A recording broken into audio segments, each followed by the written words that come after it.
Guretzat musika bulego saria oso garrantzitsua da, ze gatoz mundu batetik ez dela oso ezaguna eta gure musika ez da mainstream estilo bat, orduan bultzada ederra da guretzako jendeak ezagutzeko eta baita medioetan agertzeko,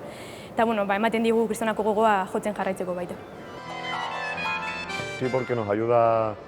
a tener una visibilidad tanto más internacional como más nacional, como de todas partes, y entonces esto implica un apoyo y además un honor de formar parte de los archivos de la música vasca.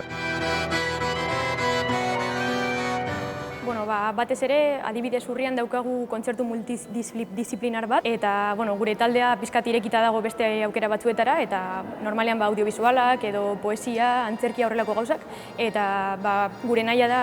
etorkizunera begira horrelako proiektu handiagoak izatea espero du.